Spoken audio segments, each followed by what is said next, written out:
And then as we head on to row number 10, it's Haas Racing and the Audi have opted for Milka Pano to start the race, the sole Audi that we have in the field, and alongside it's Porsche third on the grid, and then fourth is Dries Van Thor. The lights on the gantry are red, and the 2023 Lenovo Golf 12 hours underway with a demon start by Maro Engel, who charges away as they come over the line. Up the inside line dives then Lucas Auer in number 77, the black and red Mercedes. He squeezes up on the inside of Louis Pret as they dive down towards turn 1. Others get crowded out wide, run over the curb, and as Antares Auer got a problem, there's certainly one car that dropped back coming out of turn 1, and Auer from the second row of the grid just didn't seem to have pace and drama already. There's a spinning, was that a McLaren that has gone never mind all this calm down dear attitude that some people have. They all want to get through the traffic as quickly as a gap presents itself. Some of them committed to it. We'll get to the bottom of Chris Froggatt's spin, no doubt. The good news, as you say, is that the car has restarted. He's still on the lead lap, therefore, so he can buy himself back the time. A place gained there. You just saw the Audi of Milka Pano nip up on the inside line and gain ground. Miguel Ramos then goes through in the Ferrari. Alan from the pits. We are beginning to get ready for pit stops down here, and the first of which I can see is Valentino Rossi's car. Right, Al, thank you very much, because that gets him out of the traffic, and the leader is in as well. Maro Engel then at the end of lap 1 comes in. You're right about Van Thor, so we've got a race leader now, Maxi Goetz. This is another reason why we had the record number of lead changes last year, because full race pace, so he's clearly managed to, on board, sort out the problem, no doubt in conjunction with the engineers as to which buttons to press and in which order, but it's clearly caused the Porsche to spring fully into Dries Van Thor as those two cars make their way now down the pit lane. So those two are back in the race. It's 100 seconds line to line. They will stay on the lead lap, as in this time, the next BMW is in, Alan, 32, Sheldon van der Linde down the pit lane. I was about to say, yeah, as soon as one pit stop was complete, they got ready for the next pit stop. The 32 Lollipop is waving as the car turns right, comes to a stop. In comes then 32. Chris Froggatt is persevering in number 93, as is Antares Auer. Despite their strife, they've not pitted. Interestingly, just to the moment tidy up the Chris Froggatt spin. Incident at turn 3 noted. Now that doesn't say there was contact, but it certainly says there was some. Will bring you. Got plenty of time for the officials to look through all of that now. The Audi is absolutely flying, isn't it, in the early stages? That's another place gain there as it dives from the inside of Ian Loggie's 2Cs Motorsport number 3 Mercedes. So Milka Pano is doing a very good job of hauling that Audi up through the order at the moment, and he'll be rather pleased with the way things are going in that car, sharing the car as well. And a look for any debris that might be in the grille at the front of the car. There is none. The tyre change is complete, the car is dropped down, and he, when the time is up, is ready to go. Also on his toes on track is number 11, the Kessel Ferrari, Giorgio Roda, hustling forward. He was in 6th, he's now 5th, having just got past Sean Balfe, and that's going to become 4th anyway, with Maxi Goetz having pitted. So Louis Pret in 88 is going to be the leader ahead of Mark Radcliffe. So constant shuffling, again triggered by cars peeling off into the pit lane all the time, which is mirroring last year within the first hour. But Roda is driving an inspired race, and so also is Martin Conrad in 75 Mercedes then, the Sun Energy 1 car, through the traffic as well. And the other hero is Milka Pano in the Audi. You keep saying, Mark, quite rightly, it's the sole Audi, and Milka Pano has not done that much racing other than Creventic long-distance racing, certainly not raced at this level, but he's a man inspired. He's absolutely, I don't know what he had for breakfast this morning, but it's certainly working, isn't it? He's hot on the heels of Martin Conrad and is now running in 8th position. In fact, he might have picked up another place, probably up into 7th, one would have thought, yes, because of course he's now got Sean Balfe behind him. Well, you consider that that Audi started down in 16th place on the grid, and they're only just completing 5 laps. That's a stellar stint already, isn't it? Well, yeah, I mean, again, I know he's been, if you like, handed some places by the pit stops, but he's done a Ferrari number 11. 5th is Martin Conrad in Mercedes AMG number 75, and 6th is Milka Pano in the Audi number 2. And I offer you that order because it's a really odd one relative to what the grid was. A very strange, powered by Pirelli. And fastest lap of the race last time through, Maro Engel on new tyres, a 151.2, and the BMWs on the existing set of tyres. Dries Van Thor, his last lap was a 51.6, and on the new set, Sheldon van der Linde a 52.2. So at the moment, 46 is still going the right way. Milka Pano is on the back of Martin Conrad, so this is the battle for 5th place on the... With another debutant in the Livorno Golf 12 hours, whereas Martin Conrad has got 2 or 3 of those under his belt, that's absolutely for sure. But at the moment, the McLaren still keeping the Mercedes at bay, but Mark Radcliffe breaks too late, makes a mistake heading in towards turn 5. Thank you very much, says Martin Conrad. Served up on a plate, and he puts the Mercedes through without any issues at all. Now, Mark Radcliffe because he ran wide going into the corner. Gets a bit more momentum coming off it, but I don't think the McLaren is going to out-drag the Mercedes on the long run down out of turn 5 in towards the heavy braking area for turn number 6. So job done for Martin Conrad. Mark Radcliffe will now keep his eye on his mirrors because he's got 2 further cars queuing up behind, the first of which is the Audi of Milka Panu, the next of which is going to be Giorgio Roda at the wheel of the leading Ferrari 296 that we have in the field that completes the top 6 overall at the moment. I know that Radcliffe and Conrad were squabbling a lap ago, but Panu was faster than the pair of them. Now it might be a different story with Martin Conrad being able to get away, but Panu is absolutely one of the standout drivers, like Louis Pret within this first stint. Alan, can I encourage you, when you get a chance after they've got out of the car, to have a word with both Louis Pret but also Milka Panu? And possibly the first question to Milka is, who are you? Because he's going to come from absolutely nowhere other than Creventic races. But this is a really impressive stint. Bit of a twitch there, though, as he lines up coming in front of the hotel to try to find a way past Mark Radcliffe. But Milka Panu, hats off. Yeah, really good stuff, this. And doing really good things. That is the car that's the leading AM category car at the moment. He's worked his way through the order beautifully well. As you said, some of the place gains are a result of those that have pitted, but some of it is absolutely on merit. Yeah, proper racecraft, isn't it?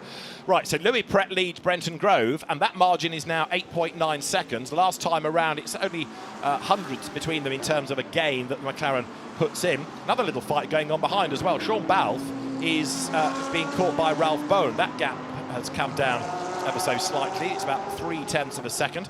Last lap, Ralph Bone faster than Sean Balfe, only by a tenth, but it is coming down and down and down. So Ralph, dog with a bone here, going after Sean Balfe to try to gain another place. Yeah, not that far off those. It's Justin Blackner, and Miguel Ramos isn't too far away either. So that could really build to a good little fight if Sean Balfe sort of ends up acting as at this stage. Louis Pret still continuing to lead. The leading car in the Intercontinental GT Challenge, powered by Pirelli, is still Brendan Grove there in second position, and he's fairly safely in second at the moment because he's got a fair chunk of time between himself and the Martin Conrad Mercedes that sits there in third place. It's heading towards 9 seconds from first to second, and a similar gap back from second to third. There's a little activity at garage 59. I think it's the 59 garage more than 88, but anyway, we might, in the not too distant, start to look at McLaren's coming in out of that leading gaggle as well. Through has just gone Mauro Engel. That last lap by Mauro was a 152.3, and Martin Conrad then absolutely scarpering, isn't he? Mark Radcliffe under attack from Milka Panu, who in turn, as you've been saying, has got Giorgio Roda bearing down on him. Martin Conrad did 75's personal best lap last time around. In terms of IGTC, it is Brenton Grove ahead of Martin Conrad. They're cars out of the Independent Cup. The leading Pro IGTC entry, you've got to go all the way down to Mauro Engel, but of course that is out of sequence, as we've explained, because of that early pit stop. Yeah, and all of those factory cars, all were the ones that early pitted, didn't they? So they've sort of have they outfoxed each other by ultimately them heading on to the same strategy? It's a strange race because there's only so much strategy you can have because of those 10 in post pit stops. So for me, it is really a flat out 12-hour sprint race, this race. Yeah, I mean, one thing you can do by doing an early pit stop is start light on fuel, and therefore try and get a bit of a gap, and that might ultimately help you on those early laps, or how much fuel you're taking on board in those stints and when you're putting it in might be worthwhile. But I can still come back to last year where we had such differing strategies within the first hour, and they converged after 12 for a 1-2 finish. Discuss. Yes, yeah, it begs the question as to, is there much difference at all as to what you can do? Well, Milka Panu is now looking as though he's moved himself ahead of Mark Radcliffe over the course of that lap. So the Audi is now up into fourth position in this race. And already we're starting to see some of the marker cones starting to get battered out of the way. That is on the exit of turn number 14, is it, by the look of it? Clipped by somebody, and has now positioned itself slap bang in the middle of the circuit. So there goes Martin Conrad past it. So that's the reason for the yellow flag at turn number 13, because the cone is now right back on the apex. Was that a second cone? Yeah, it's gone backwards otherwise, hasn't it, because it was at 40. Sometimes it makes sense, doesn't it, in the early part of the race to rotate the drivers through, give them a stint, get everybody through. And off goes right into the barriers. I'm afraid Sean Balfe just lost the tail end of the car, and very quickly the Garage 59 McLaren swapped ends on him.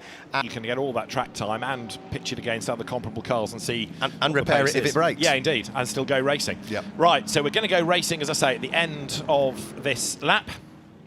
99 pit stop, just quickly, was good because he crossed the first safety car line before the countdown commenced, which is a different line from the pit-in line. So that was absolutely perfectly timed on the part of 99. So that one worked. That was okay.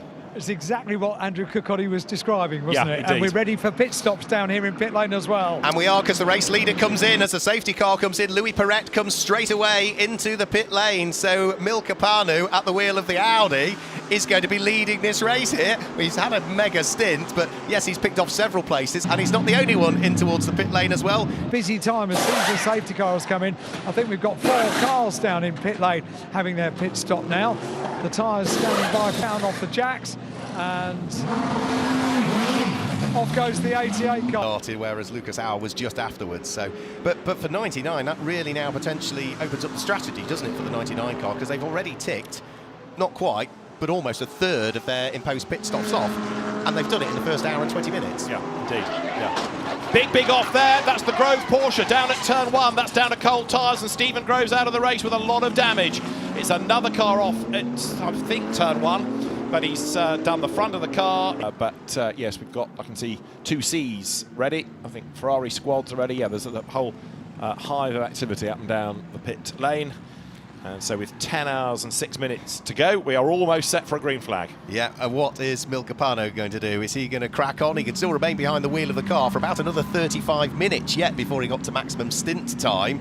But how much fuel has the Audi got still in its tanks? Will it get there? We have had good chunks behind full course caution and safety cars, so fuel shouldn't be too much of a worry for them at the moment. So we get the race back underway, and Milka Panu does dive for the pit lane. So the lead Audi in the hands of Milka Panu dives for the pit lane. So that should now, in theory, once he gets over the start-finish line, put Dries van Tor back into the lead of the race. Remember, and I think Alan's got some insight for us down in the pit lane. Because he's been on my list to interview since the start of the race, pretty much. Milka Panu has just had a superb stint. Well done. Yeah, thank you. Race here in the Intercontinental GT World Challenge, and I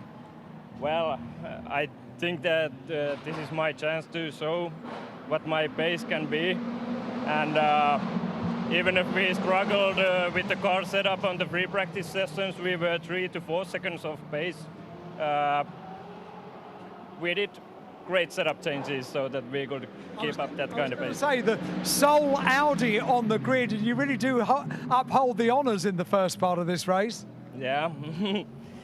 Were you expecting it this morning when you arrived here at the circuit? Well, let's just say 1.5 years ago when I got my racing license, I never expected to be on this level so fast, but let's see. I will develop. 1.5 years ago you got your race license? Yeah. Wow. Did you possibly think that within a year and a half you'd be racing at Yas Marina? Well, I was hoping that I can do good in Finnish racing circuits, but no, I'm up here already. It's a bit warmer here, isn't it, than Finland at this time of the year? Yeah, I think it's minus 15 degrees Celsius. Wow. And was there never the option of being a rally driver? Most Finnish drivers seem to go that route, don't they? Well, I used to have a drifting car for 4 years, and well, I loved that sport, but my car was broken all the time, so this is more reliable to have a GT3 car. Much more reliable, and a fantastic stint, Milka. Thank you very much. Well done. Thank you. An interesting insight. He gets his racing license just 18 months ago, and he's racing at the end of 2023 at Yas Marina in the Intercontinental GT Challenge. That's not bad, is it? And not just racing, but racing at a proper pace. You know, he exactly was that. Up against very experienced drivers there. So yeah, really impressive. Well done, Alan. Another one ticked off the list. So number 2 Audi now has Greg Servet at the wheel of it, and it is third in the AM class. Daniel Alamant, Konstantin Dresler 1 and 2 in that class, and at the moment, first and second overall. 2 hours done.